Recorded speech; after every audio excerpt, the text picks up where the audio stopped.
He talks too much, far too much. Tyrell Biggs wasn't just another opponent. He was the one man Mike Tyson truly despised. Most of the time, Tyson was all business. He'd destroy men inside the ropes, then be the first to help them back to their feet. But Biggs was different. This wasn't just boxing. This was personal. Before their clash, Biggs mocked him publicly.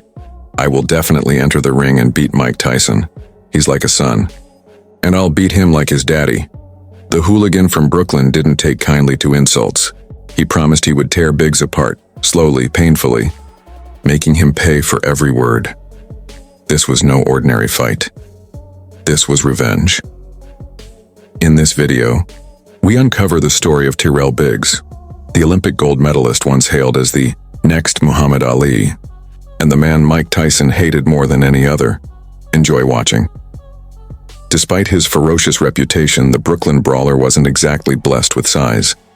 At just 5'10", Mike Tyson was shorter than most of his opponents, but under the guidance of the legendary Cus de Amato, that so-called weakness became his ultimate weapon.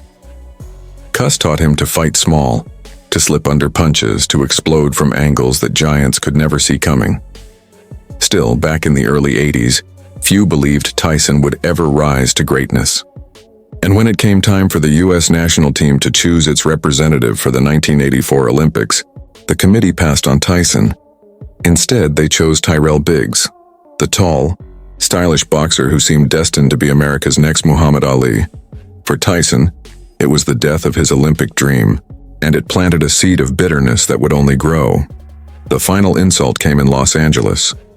As the story goes, Tyson visited the Olympic team before the tournament to wish them good luck. Biggs mocked him to his face, "What are you even doing here?" That one remark cut Tyson to the bone, and from that moment on, revenge became inevitable. Biggs went on to win Olympic gold, then turned professional. Meanwhile, Tyson bulldozed his way through the heavyweight ranks. By 1986, he demolished Trevor Berbick to become the youngest heavyweight champion in history. And within a year, he had unified the WBA and IBF belts as well. The world was asking the same question: who can stop Iron Mike Tyson? And from the shadows, a familiar name emerged: Tyrell Biggs. Tyrell Biggs, unlike Tyson, didn't storm through the pro ranks overnight. His Olympic style was built for points, not punishment. And at first that didn't translate.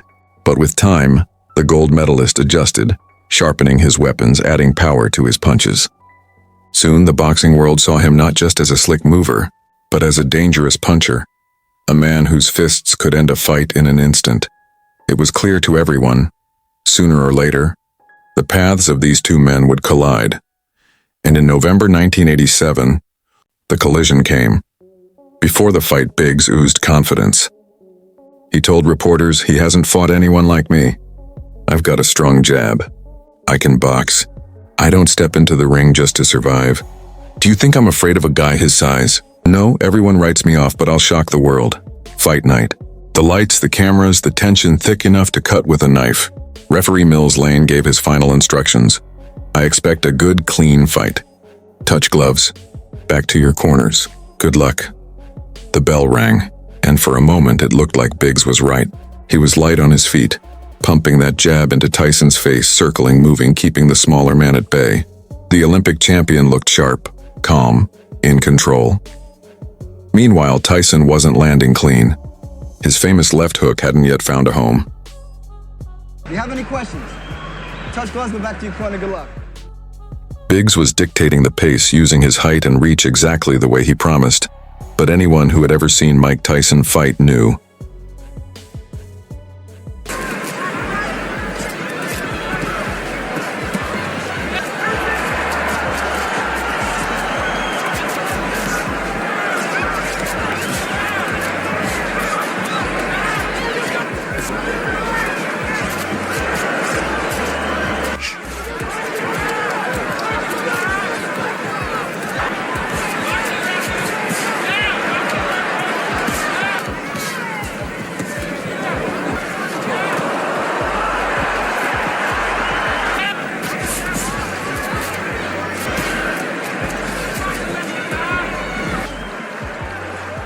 Everyone has a plan.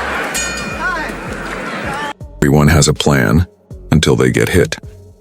That famous saying became reality in the second round. Biggs made one mistake and he let a Tyson left hook crash through his guard, and everything changed.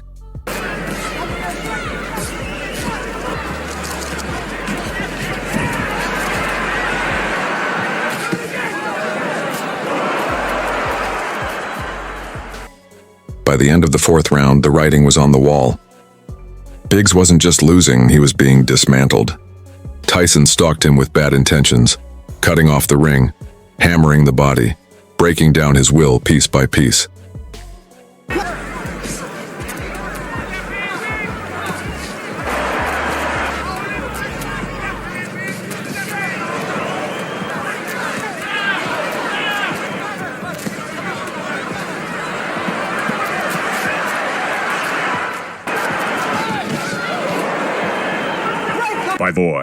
By the middle rounds, the 6.5 gold medalist was no longer a threat.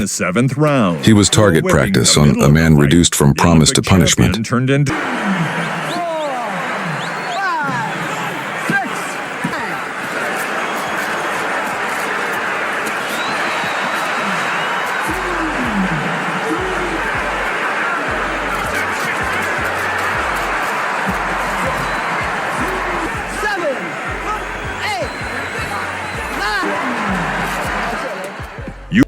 Normally, Tyson would show sportsmanship after a fight, offering words of respect to his fallen opponent. But not this time. The wound from 1984 still burned too deep. Tyson stood in front of the cameras and humiliated Biggs, saying, Constantly body punches. When I was hitting him with body punches, I heard him, actually he was crying in there, making woman gestures like, I can't find him, but I knew that he was breaking down soon. You're saying that Biggs was crying when you hit him? Yes. Defeat. For Tyrell Biggs, it was the beginning of the end. His career spiraled after Tyson, the Olympic glory now a distant memory. For Mike Tyson, this was another notch on his path of destruction, though his own demons would soon come back to haunt him, in stories worthy of their own chapters. But for this night in 1987, one thing was clear: hatred fueled Tyson's fire. And when Iron Mike fought with hate in his heart, there was no man alive who could withstand the storm.